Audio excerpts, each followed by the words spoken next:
And this morning, Willie, we start with major news for Ukraine and the war. This is major news. 11 months after Russia's full-scale invasion of Ukraine began, the United States announced it will reverse its long-standing resistance and now supply tanks to Ukraine. 31 American-made M1 Abrams tanks now are in the process of being sent there. They are the most sophisticated tanks in the world. The Ukrainians also receiving the training program, of course, needed to operate them.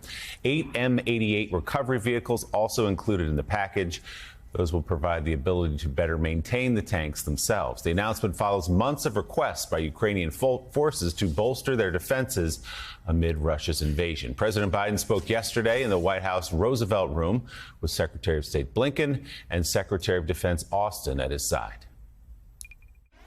Today, I'm announcing that the United States will be sending 31 Abrams tanks to Ukraine, the equivalent of 1 Ukrainian battalion. Secretary Austin has recommended this step because it will enhance the Ukraine's capacity to defend its territory and achieve its strategic objectives. Today's announcement builds on the hard work and commitment from countries around the world, led by the United States of America, to help Ukraine defend its sovereignty and its territorial integrity. That's what this is about, helping Ukraine defend and protect Ukrainian land. It is not an offensive threat to Russia. President Biden referenced Germany's cooperation in sending 14 Leopard tanks of their own. But so far, Germany has not shown the level of cooperation that many other countries with less military resources have. The United Kingdom has already pledged to send 14 of its Challenger 2 tanks. And Poland has signaled it's prepared to send 14 of its own Leopard 2 tanks. In fact, before Germany agreed to send anything, Poland was gearing up to go around Germany in order to get their tanks to Ukraine. Other countries have indicated that they could send tanks, including Portugal, Norway, and France. The New York Times reports a total of 105 Western tanks have been committed to Ukraine at this point. Germany's pledge follows a weeks-long pressure campaign by many allies designed to try and get Germany to cooperate. Germany had tried to link the sending of its own tanks to whether or not the U.S. would provide tanks as well. Willie. The decisions by the United States and Germany being met with praise from Ukraine's president, as you can imagine. On Twitter yesterday, President Zelensky thanking both countries, writing, quote, "The free world is united as never before for a common goal, the liberation of Ukraine." In Washington, reaction was similar from lawmakers on both sides of the aisle.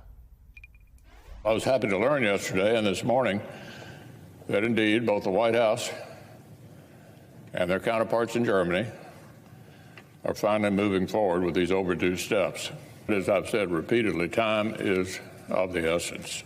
The bottom line is we need Ukraine to win, not just for Ukraine, but for the global proposition that you cannot by force take another country's territory. And that's what's at stake here. And I think these tanks will give Ukraine the ability to finally get to the point that we can end this war. What happened is a big friggin' deal. I think this is a turning point.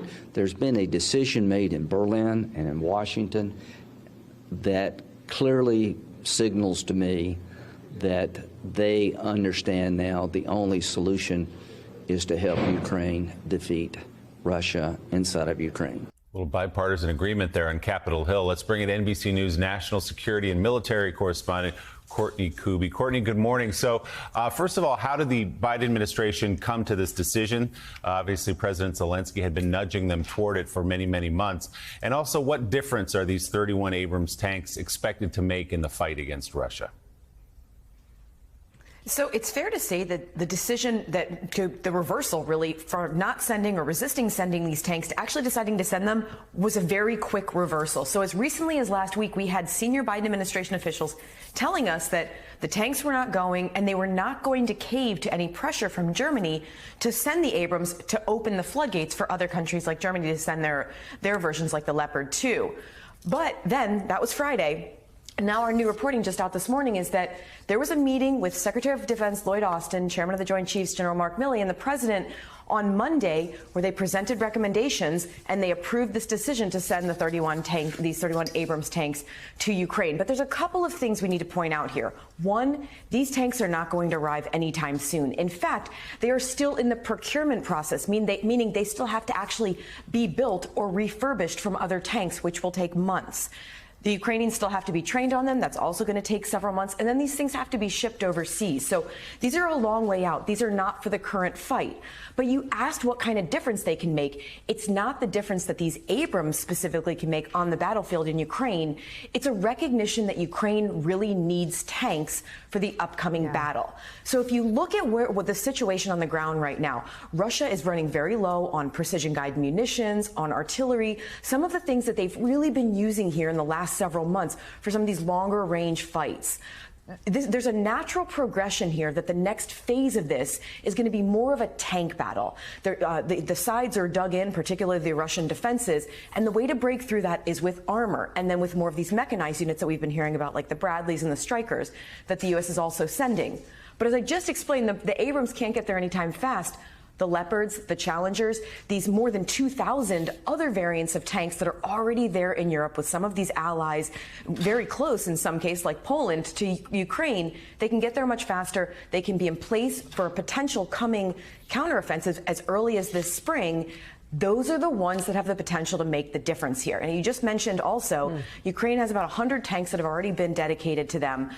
There are assessments that they would need somewhere between 250, 350 tanks for this coming offensive. They already have some in their arsenal. They've picked up some Russian ones off the battlefield that they've been able to work and use and add to their arsenal. But right now, because of this U.S. announcement, there's this hope that these other countries are going to start flooding their Challengers, their Leopards in as well.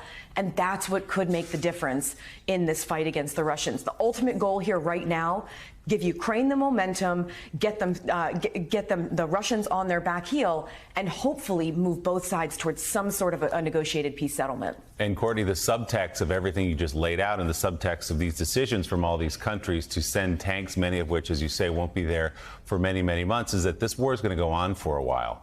And this appears to be a concession of that by now the Biden administration, that they are digging in for a long war with Russia, and they don't expect Vladimir Putin to look for that off-ramp we've been talking about for almost a year now.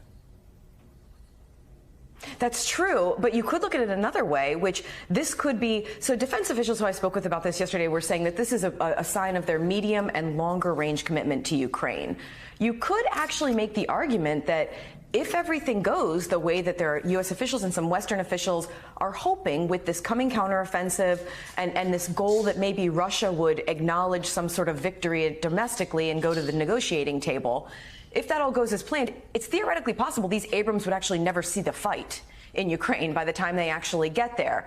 But it is definitely signaling that the U.S., or the signal that the U.S. is hoping to send here, is that they continue to be committed to the Ukrainians for longer term. This isn't the only only asset or the only kind of equipment that the U.S. is providing for that same sort of commitment that they want to show to Ukraine and the commitment to the allies and to NATO. And I could see us seeing more of these sorts of announcements in the coming weeks of months. These types of systems that take a long time to build, will take a long time to get over there, but the Ukrainians can use for, years and decades to come.